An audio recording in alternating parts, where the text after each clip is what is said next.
Hello दोस्तों, कैसे हैं आप सब लोग। हम लोग पढ़ रहे थे क्लास 12th में वंशागत और विभिन्नता पढ़ रहे थे। आज ये उसका लास्ट टर्न है। आज हम उस टॉपिक बचे हैं उनको पढ़ लेंगे। उसके बाद में सारे क्वेश्चन सॉल्व करेंगे जो बोर्ड में पुट अप हुए हैं। Short answer, long answer, very short, जितने भी हैं सारे। तो आज शुरुआत करते हैं दोस्तों। अगर पेपर में आता है जीनिक या जीन मेंडल विकार क्या है, इनका एक उदाहरण लिखिए। तो जो जीन मेंडल विकार हैं इनमें क्या आता है, सिकल सेल एनीमिया हो गया, एल्केप्टोन्यूरिया हो गया, ये इसके एग्जाम्पल होते हैं। तो वहां पर जीनिंग मेंडेलियन विकार नहीं पूछता है, उसका उदाहरण पूछता है, या फिर आएगा सिकल सेल एनीमिया किसे कहते हैं। तो दोस्तों सिकल सेल एनीमिया क्या होता है। सिकल सेल एनीमिया में जो आरबीसीज होती हैं, रेड ब्लड कार्पसेल्स, वो सिकुड़कर हंसियाकार हो जाती हैं। और जो हंसिया होती है जिससे गेहूं या धान काटा जाता है उसको सिकल बोलते हैं। तो आरबीसी सिकुड़कर हंसियाकार हो जाती हैं, इसीलिए इसको सिकल सेल एनीमिया कहते हैं। अब रक्त में जो ऑक्सीजन की कमी हो जाएगी, ब्लड में आरबीसी जो है फिर कम बनेगा, इसकी वजह से जो रक्त की कमी होती है उसको बोलते हैं क्या, एनीमिया। इसीलिए कहलाएगा क्या, सिकल सेल एनीमिया। तो ऑक्सीजन ले जाने की जो क्षमता होती है आरबीसी में वो कम हो जाती है, जिसकी वजह से जो हीमोग्लोबिन है उसका स्तर गड़बड़ हो जाता है। सामान्य हीमोग्लोबिन के स्थान पर असामान्य हीमोग्लोबिन बनने लगता है, जिसकी वजह से आरबीसी सिकुड़कर हंसियाकार हो जाती हैं। तो दोस्तों क्या लिखते हैं सिकल सेल एनीमिया में, इस रोग में क्या, आरबीसीज, जो आरबीसीज हैं वो आरबीसीज क्या, सिकुड़कर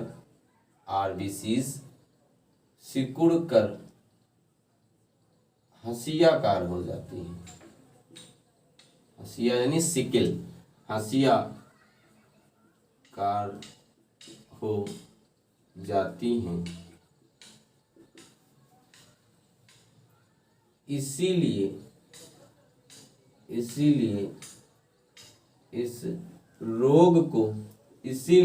रोग को क्या कहते हैं, सिकल सेल एनीमिया कहते हैं। इसीलिए इस रोग को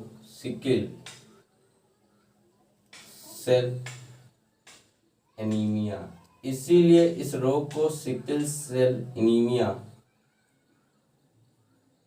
या दात्र कोशिका अरक्तता, ये भी आया है, दात्र कोशिका अरक्तता कहते हैं। दात्र कोशिका अरक्तता कहते हैं, दात्र कोशिका अरक्तता कहते हैं।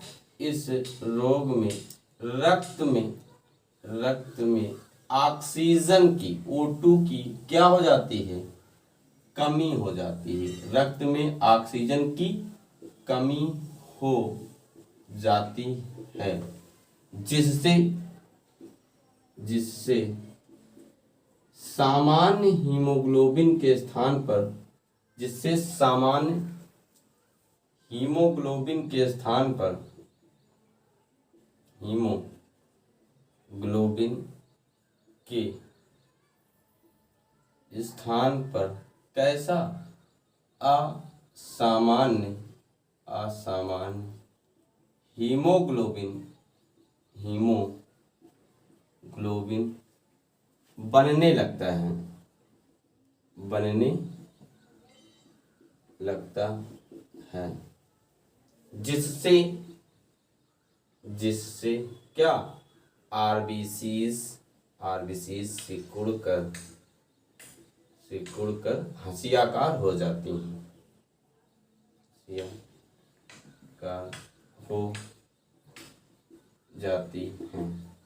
सिकल सेल एनीमिया से जो ग्रसित व्यक्ति होता है उसकी क्या हो जाती है, मृत्यु हो जाती है। तो दोस्तों आएगा सिकल सेल एनीमिया किसे कहते हैं, शॉर्ट में क्वेश्चन आता है 2 नंबर का।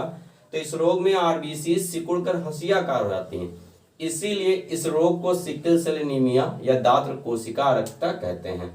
इस रोग में रक्त में ऑक्सीजन की कमी हो जाती है, जिससे सामान्य हीमोग्लोबिन के स्थान पर असामान्य हीमोग्लोबिन बनने लगता है और आरबीसी सिकुड़कर हंसियाकार हो जाती हैं। इसके पहले हम पढ़ चुके हैं सिकल सेल एनीमिया या दात्र कोशिका अरक्तता। अब हम पढ़ेंगे क्या, फिनाइल कीटोन यूरिया। यह थोड़ा सा कठिन होता है दोस्तों। इसमें होता क्या है, यह जीन उत्परिवर्तन के कारण होता है। तो जीन उत्परिवर्तन के कारण फिनाइल एलेनिन जो होता है वो टायरोसिन में जो कन्वर्ट होता है, लेकिन फिनाइल एलेनिन को टायरोसिन में कन्वर्ट करने वाला जो फिनाइल एलेनिन हाइड्रोक्सिलेज होता है उसका संश्लेषण नहीं हो पाता है, जिसके कारण फिनाइल एलेनिन जो है वो टायरोसिन में कन्वर्ट नहीं हो पाता है। इसकी वजह से मस्तिष्क विकास में बाधा उत्पन्न होती है। सीधे टिप्पणी आता है, हम ऐसे ही लिख देंगे। तो क्या लिखा जाए दोस्तों, यह जीन, तो बोलेंगे जीन उत्परिवर्तन के कारण, जीन उत्परिवर्तन के कारण फिनाइल एलेनिन को टायरोसिन में परिवर्तित करने वाले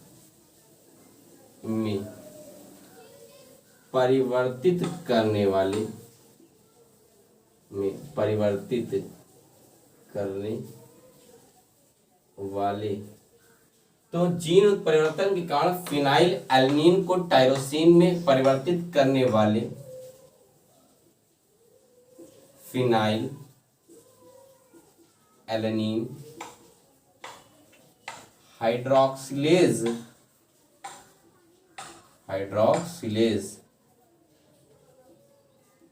हाइड्रोक्सिलेज का संश्लेषण नहीं हो पाता है, संश्लेषण नहीं हो पाता है। तो क्या बोला गया कि जीन उत्परिवर्तन के कारण फिनाइल एलेनिन को टायरोसिन में परिवर्तित करने वाले फिनाइल एलेनिन हाइड्रोक्सिलेज का संश्लेषण नहीं हो पाता है, जो जिससे किसकी मात्रा बढ़ जाएगी, जिससे फिनाइल एलेनिन की मात्रा बढ़ जाती है, जो मनुष्य में मस्तिष्क विकास में क्या उत्पन्न करती है, बाधा उत्पन्न करती है। फिर से देख लेते हैं दोस्तों, थोड़ा सा अजीब लगता है कि उसको हम कैसे पढ़ लेते हैं। यहाँ पर ये बोला गया कि ये जो दिया गया हमारा क्या, फिनाइल एलेनिन किसमें कन्वर्ट होता है, तो वो होता है हमारा किसमें, टायरोसिन में। टायरोसिन में कन्वर्ट होता है, टायरोसिन या टायरोसिन। अब ये कन्वर्ट नहीं हो पाता, क्यों? क्योंकि किसका संश्लेषण नहीं होता है, तो बोला गया है फिनाइल एलेनिन हाइड्रोक्सिलेज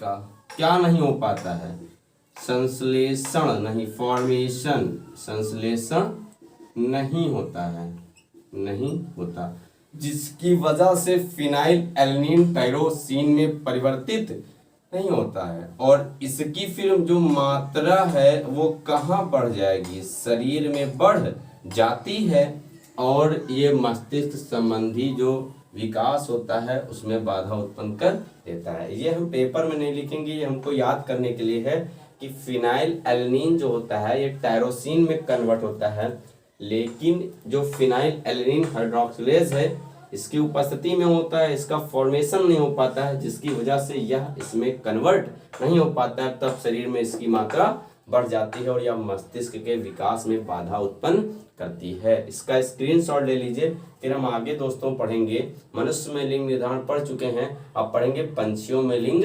निर्धारण। ये नर पंछी के लिए होता है और ये जो दोस्तों है वो किसके, मादा पंछी के लिए। तो क्या बोल सकते हैं, नर पंछी में सभी गुणसूत्र समयुग्मक होते हैं, यानी जेड जेड प्रकार के बनते हैं। मादा पंछियों में दो प्रकार के जेड और डब्लू प्रकार का बनता है गुणसूत्र।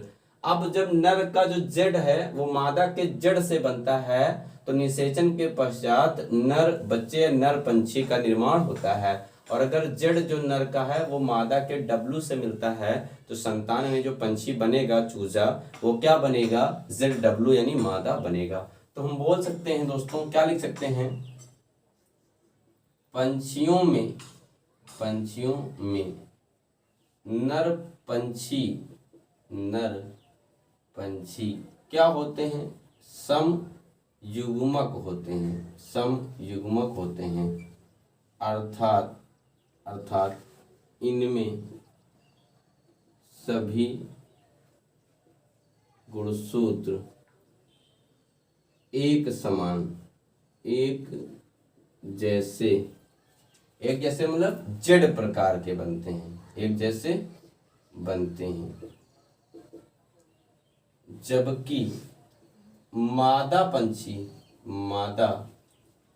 पंछी विषम युग्मक होते हैं। इनमें दो प्रकार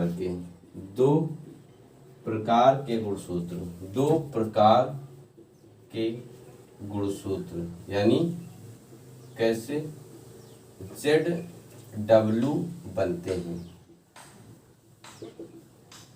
जब नर पंछी का जेड मादा पंछी के जेड गुणसूत्र से मिलता है,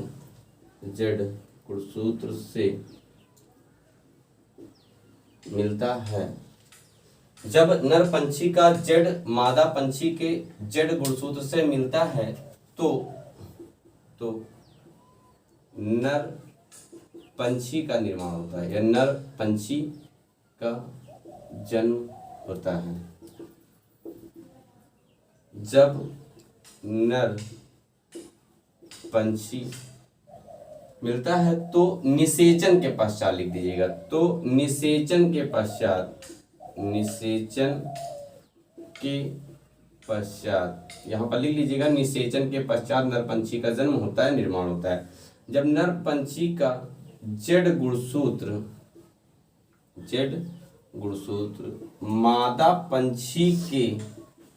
मादा पंछी के किससे, डब्लू गुणसूत्र से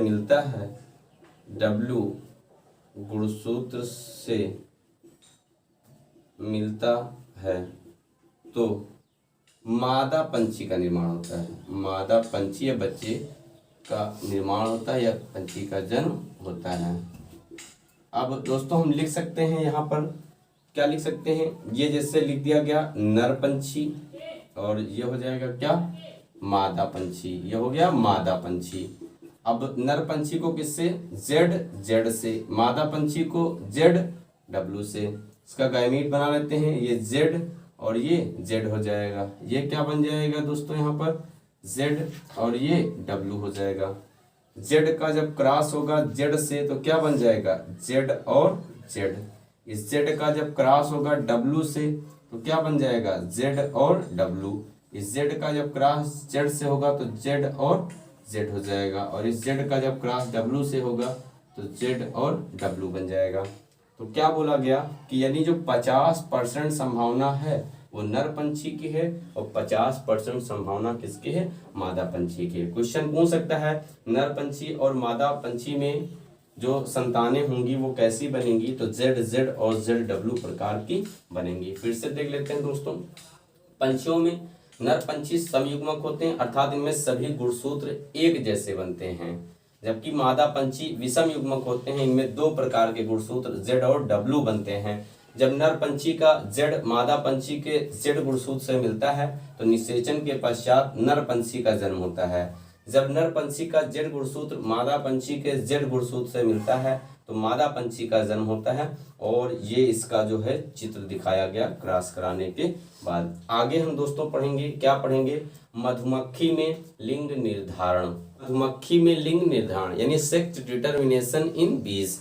दूसरा क्वेश्चन आएगा, मधुमक्खी पालन को दोस्तों क्या कहते हैं? एपीकल्चर बोलते हैं। क्या बोलते हैं? एपीकल्चर बोलते हैं। तो जो मधुमक्खियां होती हैं इनमें जो नर मधुमक्खी होती है उसे जेड जेड प्रकार से, जो मादा मधुमक्खी होती है उसे जेड डब्ल्यू प्रकार से प्रदर्शित करते हैं। मधुमक्खियां 3 कैटेगरी होती हैं, नर मधुमक्खी, मादा मधुमक्खी जिसको रानी मधुमक्खी बोलते हैं, और जो तीसरा आता है उसे बोलते हैं श्रमिक मधुमक्खी कहते हैं। तो दोस्तों क्या लिखा जाए? मादा मधुमक्खी, मादा मधुमक्खी, मादा मधुमक्खी जो कि कैसी है? रानी, वही रानी मधुमक्खी होती है। मादा मधुमक्खी में 32 गुणसूत्र कितने होते हैं? 32 गुणसूत्र, यानी क्या है? द्विगुणित, द्विगुणित, डिप्लॉयड 2n जिसे कह सकते हैं 2n। तो मादा मधुमक्खी में 32 गुणसूत्र, कॉमा श्रमिक यानी जो लेबर बीज हैं, श्रमिक, श्रमिक मधुमक्खी में, श्रमिक मधुमक्खी में, मधुमक्खी में 32 गुणसूत्र। इसमें भी कितने? 32 गुणसूत्र, यानी ये भी क्या हो जाएगा? द्विगुणित, डिप्लॉयड, द्विगुणित यानी 2n। जबकि, जबकि नर मधुमक्खी, नर जिसको क्या बोलते हैं? ड्रोन कहते हैं। विकल्प में क्वेश्चन आया है, ड्रोन क्या है? नर मधुमक्खी, मादा मधुमक्खी। जबकि नर मधुमक्खी, नर मधुमक्खी में कितने? 16 गुणसूत्र। जबकि नर मधुमक्खी में 16 गुणसूत्र। यह क्या हो जाएगा? अगुणित। क्या हो जाएगा? अगुणित, यानी केवल क्या? n होते हैं, गुणसूत्र होते हैं। मादा मधुमक्खी में, आगे लिखेंगे, मादा मधुमक्खी में, मादा मधुमक्खी में अंडाणु, मादा मधुमक्खी में अंडाणु निर्माण युग्मक, अंडाणु निर्माण युग्मक अर्धसूत्री विभाजन द्वारा, किसके द्वारा होता है? अर्धसूत्री, अंडाणु निर्माण युग्मक अर्धसूत्री विभाजन द्वारा होता है, विभाजन द्वारा होता है। जबकि, जबकि, जबकि नर मधुमक्खी में, जबकि नर मधुमक्खी में अंडाणु निर्माण, यहाँ अंडाणु नहीं होगा दोस्तों, नर में क्या हो जाएगा? शुक्राणु। नर मधुमक्खी में शुक्राणु निर्माण युग्मक, शुक्राणु निर्माण युग्मक। यहाँ अर्धसूत्री नहीं होगा, क्या होगा? समसूत्री, समसूत्री विभाजन द्वारा होता है, विभाजन द्वारा होता है। तो देख लिया जाए दोस्तों क्या दिया गया है? मादा मधुमक्खी में यानी रानी में 32 गुणसूत्र द्विगुणित 2n होते हैं। श्रमिक मधुमक्खी में भी 32 गुणसूत्र द्विगुणित 2n। जबकि नर ड्रोन मादा यानी जो नर होते हैं जिसे ड्रोन बोलते हैं उनमें 16 गुणसूत्र यानी अगुणित होते हैं। मादा मधुमक्खी में अंडाणु निर्माण युग्मक अर्धसूत्री विभाजन द्वारा होता है, जबकि नर मधुमक्खी में शुक्राणु निर्माण युग्मक समसूत्री विभाजन द्वारा होता है। नर मधुमक्खी के, नर मधुमक्खी के युग्मक का निर्माण, युग्मक का निर्माण अगुणित, अगुणित, अगुणित अंडाणुओं के, अगुणित अंडाणुओं के अनिषेक जनन द्वारा होता है। अंडाणुओं के अनिषेक जनन द्वारा होता है, अनिषेक जनन द्वारा होता है। अनिषेक जनन तो दोस्तों क्या बोलते हैं? पार्थिनोजेनेसिस। क्या बोलते हैं? पार्थिनोजेनेसिस बोलते हैं। तो क्या बोला गया? नर मधुमक्खी के युग्मक का निर्माण अगुणित अंडाणुओं के अनिषेक जनन द्वारा होता है। निषेचित अंडाणुओं से, निषेचित अंडाणुओं से क्या बनता है? निषेचित अंडाणुओं से श्रमिक व मादा मधुमक्खी, मादा का मतलब कौन सी? रानी, श्रमिक व रानी मधुमक्खी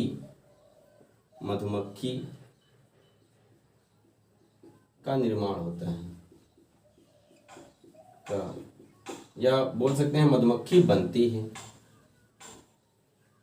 तो क्या बोला गया? निषेचित अंडाणुओं से श्रमिक व मादा मधुमक्खी बनती है। रॉयल जेली, ये शहद है स्पेशल टाइप का। रॉयल जेली का भक्षण करने वाली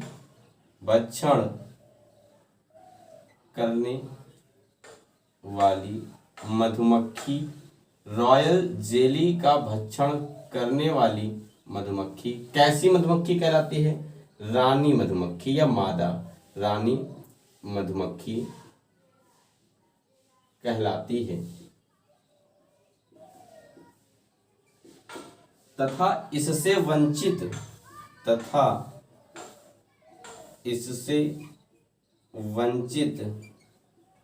मधुमक्खी क्या कहलाती है? वो कहलाएगी श्रमिक मधुमक्खी, यानी लेबर बी, श्रमिक मधुमक्खी कहलाती है।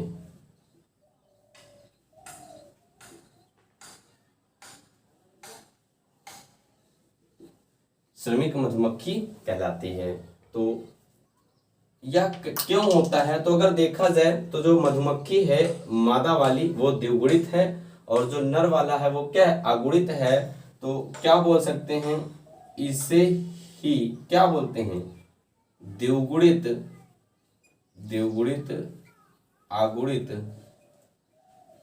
प्रणाली कहते